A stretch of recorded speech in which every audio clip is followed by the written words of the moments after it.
In this video, we're going to cover Gravity Form's form settings, confirmations, and notifications. In our first screen of form settings here, we see that we have our form basics section, which gives us our form title and form description. Our next section covers form layout, where we can adjust the label placement, description placement, or sublabel placement by choosing an option from the dropdown. We can also change things like the required field indicator. Options include a text option or an asterisk. Moving down, another option we can enable is our save and continue. This will allow users to save the form and come back at a later time to complete the form. Restrictions that we can place on the form include things such as limiting the number of entries. So if you had a form and you only wanted to allow 100 entries, you could cap the total entries available. You can adjust this by per day, per week, per month, or total entries. You can customize the message to display when the form has reached the cap number of entries for that time period by entering text into this box. You can schedule a form, so your form will only be available during the selected date and time range. You can customize the message that displays when the form is pending, so before the start date, and customize the message that appears after the form has expired, which would be after the form's end date. You can require that a user be logged into your site in order to complete a form. Form options section, we have our anti-spam honeypot, which is just a way to prevent spam submissions from being entered into the system. You can animate transitions, which is when forms with fields which use conditional logic to display will fade or animate in and out based on that condition. Enable legacy markup just allows for legacy markup from within the Gravity Form settings or fields. We get into confirmations next. These are the confirmation messages that get sent out to the user. So the default confirmation is the text, and the default text is simply "Thank you for contacting us. We will get in touch with you shortly."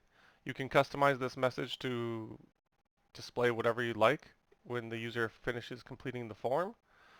You can direct the user to a specific page on your website. So if you custom craft a thank you page, you could then direct the user to that page using this option.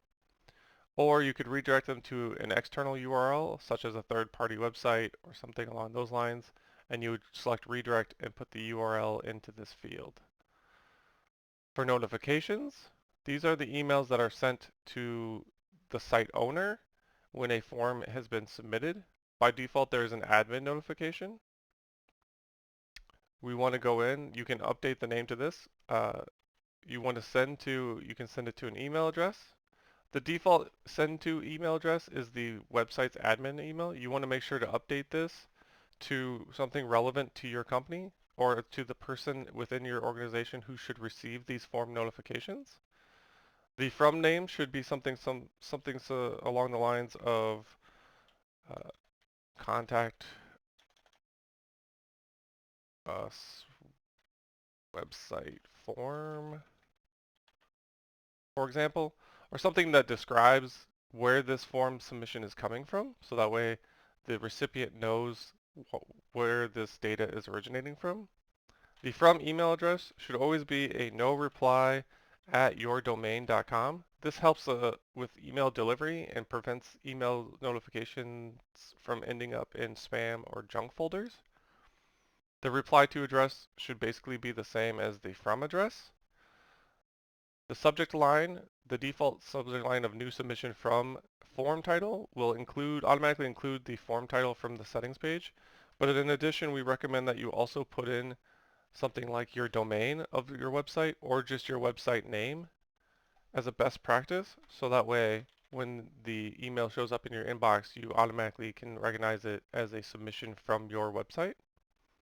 By default, all fields submitted in the form will be included in the body of the email, but if you need to change that or adjust, you can select which fields appear by selecting from this dropdown. Once you've made your settings updates, you can just update the notification.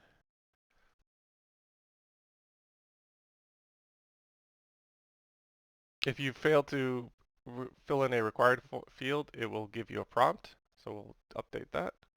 And now our notification is complete. This is some best practices to ensure that those emails from the website get delivered to the appropriate recipients and that they make it past any spam or junk filters that may be in place, and helps with the overall email deliverability.